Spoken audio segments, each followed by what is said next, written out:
ფოთის სპორტში მუშა პერსონალი ისევ გაფიცულია. არ მუშაობენ სანავსადგურო ფლოტის რეზერვის და ჯგუფის თანამშრომლები და მეამწეები. მათი მთავარი მოთხოვნა სამუშაო პირობების გაუმჯობესება და ხელფასების მომატება. მოთხოვნების შეუსრულებლობის შემთხვევაში გაფიცულების შიმშილობის დაწყებასაც აპირებენ. თემას პირდაპირ ეთერში ჩემი კოლეგა ლაშა ზარგინავა გააგრძელებს. ლაშა, მოგესალმებით. რომ დილიდან იკრიბებოდნენ, ისინი ამბობენ, რომ მანამ არ აპირებენ დაშლათ, სანამ პორტის ადმინისტრაციისგან რაიმე კონკრეტულ პასუხს არ მოისმენენ. მათ შეკრება აქ დაიწყეს უკვე 10 საათიდან და ამ დროისთვის მათი რიცხვი ყოველ წუთას იზრდება. მათ პარალიზებული აქვს ცენტრალური შესასვლელი.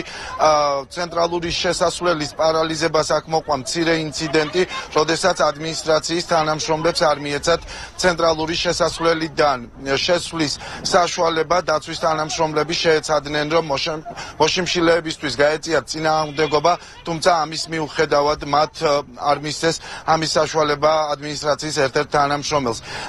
რა მოთხოვნები აქვთ მოშიმშილეებს და რას აპირებენ მომავალში, ჩვენ ახლა შეგვიძლია მათი კომენტარიდან მოვისმინოთ. სამსახურიდან გამანთავისუფლდნენ 2011 წლის დეკემბერს. ზდიობოლ შვილს ვარ მარტო ხელა. ვერსად ვერ ვიშოვე, ვერ ვნახე კანონი, არავინ არ მიმიღო უკან სამსახური. მინისტრიდან, გუბერნატორიდან, მერიდან წასებული, მერის სამსახურიდან ხელები გადაგრეხილი გავმაგდნენ გარეთ.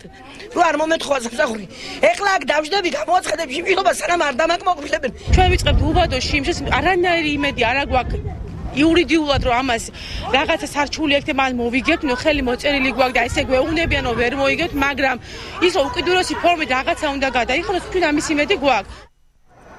ესენი არიან ყოფილი თანამშრომლები, რომლებიც გასული წლის დეკემბრის თვეში გაათავისუფლეს.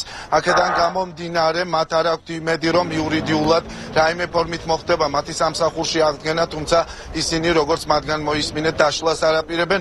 შიმშილობის პარალელურად გუშინ დილიდან მოყოლებული გრძელდება საერთო გაფიცვა. პორტის თანამშრომლები 70% თანამშრომლებისა, როგორც პორტის გენერალურმა დირექტორმა ჯოზეფ კროულიმ ჩვენთან საუბარში განაცხადა, ამ დრომდე გაფიცულია. ისინი ითხოვენ კონკრეტული დანაპირებების შესრულებას, მათ შორის ხელფასების გადახედვას, ხელშეკრულებების გაფორმებასა და შრომითი ხელშეკრულებების გაფორმებასა და ხელფასების გადახედვას, როგორც ისინი ამბობენ, ამ დრომდე პორტის ხელმძღვანელობიდან რაიმე კონკრეტული ღონისძიება არ ყოფილა გატარებული. ჩვენ ახლა შეგვიძლია მათი კომენტარები მოვისმინოთ. გრძელდება უვადო გაფიცვა, ველოდებით ადმინისტრაციის ნაბიჯებს.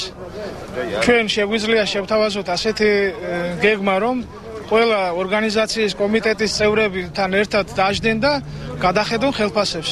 არ არის ის შესრულებული დანაპირები, რომელიც დაგვიდნენ მოსვლის დღიდან, გავიდა წელიწადნახევარი და ეს ხალხი ცხოვრობდა დანაპირებებით. ამას არავითარი პოლიტიკური ელფერი არ აქვს. გაფიცულების მოთხოვნა, როგორც გითხარით, ისევ ძალაში რჩება და ისინი დაშლას არ აპირებენ. მათივე ინფორმაციით, სავარაუდოდ მათ დღეს უკვე შემოუერთდებიან ბათუმის ნავსადგურის თანამშრომლები. ისინი, როგორც გაფიცულები ჩვენთან ამბობენ, ფოთელ ნავსადგურელებს სოლიდარობას უცხადებენ. მადლობა ლაშა, ფოთიდან ლაშა ზარგინავა საუბრობდა.